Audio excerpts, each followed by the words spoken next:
Hey everyone, it's Trigger Bar Philosopher. Welcome back out to the channel. Today we got an exciting review. We're going to be taking a look at the new M&P 10mm carry comp version. Should be a good time. Let's get to shooting.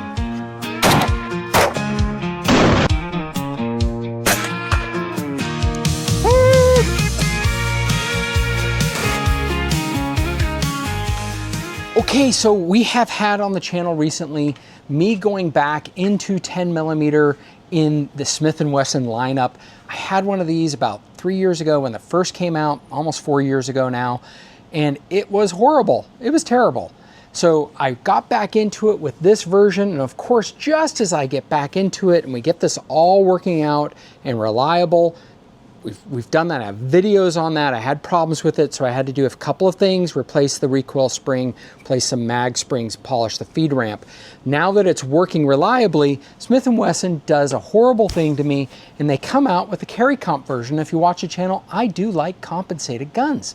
So this is one that comes from the factory. They have a sort of chunk port cut out on the top, a single big port, and then a cut into the barrel, and then the slide for the gases to escape. Now, as the bullet is coming down through the gun, you do release gases and it pushes the muzzle back down. So the compensated gun should be a little bit softer, have a little bit less muzzle flip. So we're going to be taking a look at this gun. But first off, today, what we're really going to focus on this video is, does it work? How does it feel? We're not going to be doing an analysis. I will do a video side by side of these, but that's not this video. That's going to be coming up next. First off, because I have my suspicions about these M&Ps, I want to see if it works. I want to see if it runs, because that's the first and foremost impression and discussion that we have to get to with Smith & Wesson, because they do not have a good track record with these. Let's just be honest with that. Put in the comment below if you have one and if it is reliable, and all the types of ammunition that you've run, because a lot of times people say, oh, I have one that runs great, and they tell me, oh yeah, I've run 100 rounds of, or they even tell me I've run 1,000 rounds of Federal ammunition. Federal ammunition is not real 10mm. It's kind of neutered. Well, it's 10mm case length. It's just loaded down. So tell me what types of ammunition that you've run and how reliable is your Smith & Wesson M&P 10mm. Put that in the comments below. I think it can be a reliable gun now. I think Smith & Wesson has largely worked out their quality control issues, but let's get this out to the range now and let's start shooting it. Okay, well, we're out at the range. We got the carry comp edition of the 10mm, and we just have some 180 grain Federal black ammunition to test out as the first rounds in it. I have cleaned the pistol and we are set to go with it. Again, it has that comp in it. I just have a steel target at about 20 yards down there, and we'll see how it does. I'm really just checking reliability and how it feels, if it feels any different from my other one.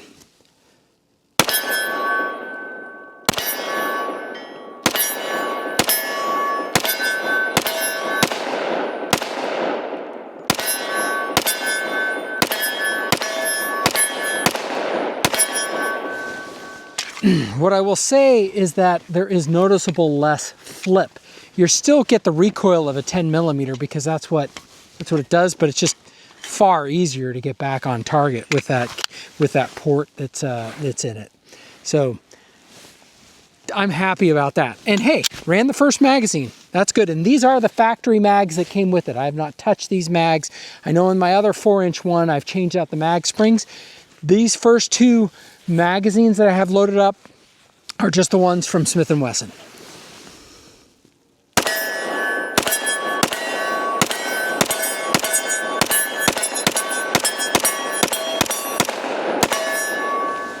Yeah, that's pretty nice. Now this is weak sauce. We're gonna step up our game just a touch to some different rounds of ammunition. Well, next we're gonna try hollow points. So we've got some Norma. I don't even know what Norma's gonna do for it. I don't even know velocity wise. I'll tell you if it's hot or if it's cold, weak sauce, but yeah, it's the same as the Federal, so it's weak.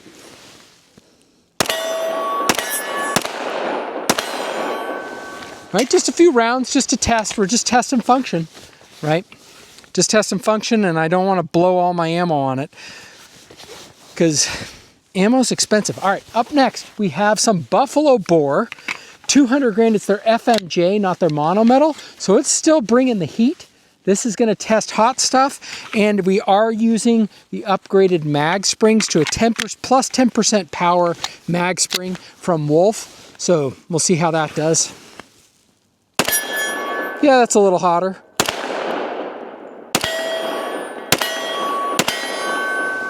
That's pretty good. Ran it, running all of it. I mean, that's real 10 millimeter.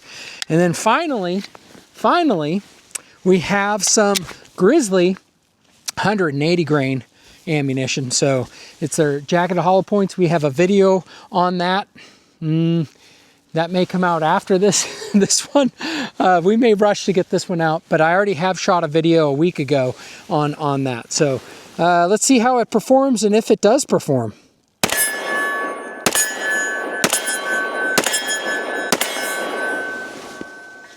It's hot stuff. Like, that's some of the hot stuff.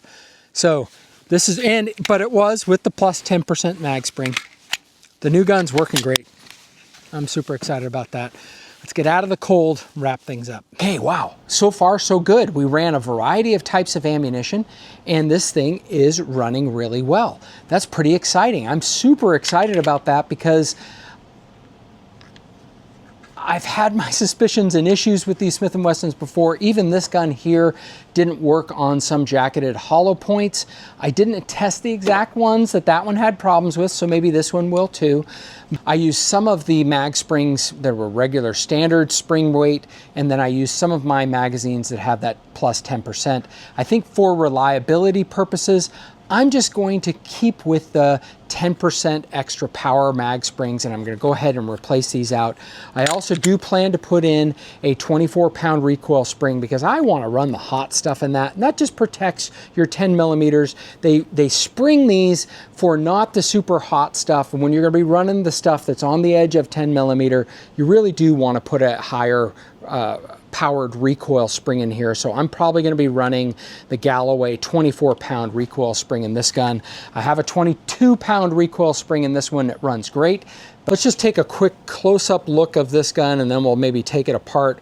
But that is the comp on it. One of the things I don't like about this gun is it came with the standard height sights. I wish they would have come with the optic ready sights, which they came with this other gun that I had. I don't know, maybe I'll swap them, right? I don't know. Or I'll just buy new ones and swap them out. But I want a little bit higher sights. I do like that on there. And then I will mount this for an optic. I do like the slide serrations. They're a little bit better. It's their performance center. It's kind of this fish scale. I do find that a little bit easier to grab on to in the front and in the rear. So I think that's some improvements. No difference to me in the trigger. We can get a trigger pull weight here. Why don't we switch over to the bench and we'll do a little bit of that. Nothing's in the chamber, nothing's in the magwell. And then we are going to just do a quick trigger pull on this. I don't feel like the trigger is any better than the other version. Sometimes performance center triggers are better, but the trigger appears to be no better. For what it means to me, the performance center is the carry comp and the different slide serrations that you get with it. So, and hold it, and then we will do we're coming out at about little under 5 pounds, 4 3/4. It's a nice trigger. Yeah, there's nothing wrong with this trigger at all. Came out right under 5 pounds again, so 2 trigger pulls right under 5 pounds. Takedown is pretty standard for the M&P. This is your recoil spring, your barrel. Smith & Wesson always comes with all this red garbage on the front of it, and it takes a little while to get it cleaned out. I tried to do the best I could to get that cleaned out right at the beginning, but it was a pain to get out. All right, so this is our barrel. I just wanted to show this, that I do believe Smith & Wesson did this properly. You can tell that they did end the rifling right before the port. So you drill holes in through the rifling, but the rifling ends right before that. I believe that's a better way of doing that, and you'll see that on the newer guns. They're doing that. This is your slide. Didn't get super dirty. You can definitely see that the scarring that's coming from shooting it. I'm sure that my hand's all black there. But yeah, that's the setup, that's the takedown. You know, put back, very similar. Drop in your barrel, drop in your recoil spring, back on the slide. There you are. You're good to go. It does come with large and small back straps. I'll probably put the large ones on. I like how this comes out a little bit. Some people don't like that. Allows me to get a little bit more of the meat of that hand on there. Again, M&P design, looks awesome. Okay, well, let's wrap things up. Today we had a good time with the M&P 2.0 10mm carry comp version. I'm definitely going to be doing some side-by-sides and comparing and contrasting between these two very similar guns. I really like this length, the barrel length, the setup on these. I'm not sure I'm going to keep two of them. Let's just leave it at that. But as you know, I do like compensated guns. We're definitely going to see what velocities we lose, if there's enough of a difference to make a difference. We'll put that to the test, not in this video, in a later video. Please subscribe if you haven't already to keep watching for that. Yeah, let me know what other questions you might have about this gun. I'm super excited that it's running and appears to be working really well. Hope everyone has a great week, and let's get to shooting. From pistols to rifles, we'll take on the best. Review each weapon, put them to the test. With revolvers and shotguns, we'll break it all down.